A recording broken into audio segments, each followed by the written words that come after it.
with demonstrations around the world calling for an end to anti-black racism and calling for justice for George Floyd, who died while being detained by Minneapolis police. There is a global conversation happening about racism. Here in Canada, we are part of that conversation, and joining us to share her thoughts and what change she wants to see is former Liberal MP Celina Caesar-Chavannes. Celina, great to talk to you today. I hope you and your family have been safe during this pandemic. When you hear politicians in Canada and people say that things are different here than in the United States, that the experience with racism here is different, what do you want them to know?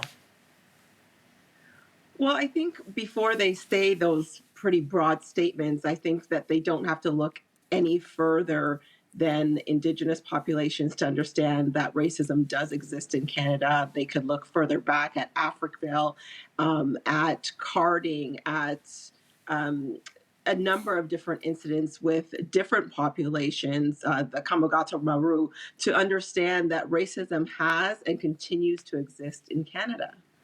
Uh, as a black MP with the Liberal Party, you spoke up about microaggressions that you experience. What do you think needs to change within Canada's government to at least get us to a better place?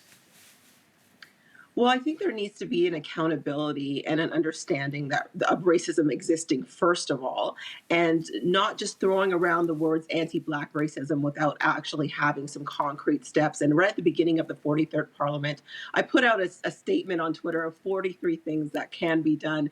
And I really think that it needs to start with adequate, sustained, and intentional funding for programs that address anti-Black racism, anti-racism, in a way that organizations, programs don't have to keep seeking and looking for funding and jumping through hoops to get that funding. I think we need to have unusual suspects, not the usual suspects, but unusual suspects at the table, driving these conversations and driving ways for the government to actually create equity for equity-seeking groups. I got to ask, who are the unusual suspects that you want at the table? Well, when you think about it, anybody who has intersecting identities, so women of color, Black women, Indigenous people, religious minorities, persons with disabilities, we need to have those unusual suspects at the table. And if you're having the same conversations right now with the same people that you had conversations with 2 years ago, you need to really change and think about if you want sustainable change, and if you want lasting change and you want change that's going to have a real impact for people on the ground. Celina, let's talk unemployment in this country. A national survey from 2019 found that the average unemployment rate for Black Canadians, 12%. For people who aren't Black, it's down to 5%. As a country, that's a stark difference. Are we as a country at a place that is open and ready to fight racism that exists here? We've had some pretty vocal people with big platforms saying systemic racism does not exist in Canada. It is not a place with systemic racism. So when we think about, I think the problem is that when people think about racism, they look at what's happening in the States and they put on these blinders and they presume that racism is capital R racism, and it only exists when you could blatantly see it happening, when someone's being choked with a knee, when someone's being shot at, when someone is dying. And that's not the case of our reality every single day. Systemic racism, microaggressions exist in our institutions.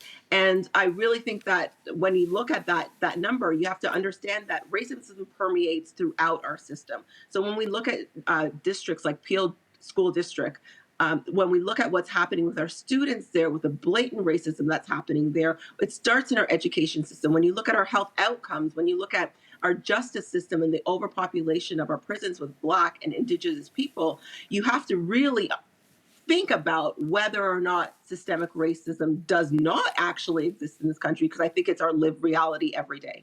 Celina, I got one last question for you. I want to get this in. When you spoke to our producers yesterday, you told her that you would like to see the federal system more reflective in leadership when it comes to the composition of our country.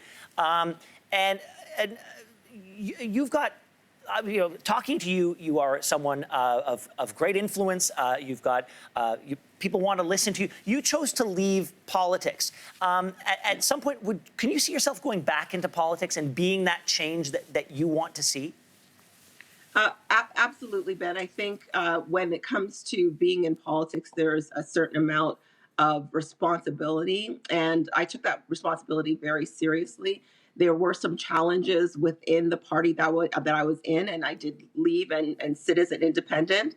But before I left, I did introduce a Bill 468, that looked to ensure that the barriers were removed. We've not had an ADM or a DM, an assistant deputy minister or a deputy minister of Black heritage, a Black person in any of those positions since the formation of our country. And I think the federal composition of our system needs to be reflective of the population that it serves, and that includes on the bureaucratic side. Celina, so great to talk to you on this really important topic. I've learned a lot. I hope our viewers have as well. We appreciate your time today. Thank you so much. Thank you. Thanks for watching. If you like this, be sure to subscribe here. And you can check out more Your Morning videos right here.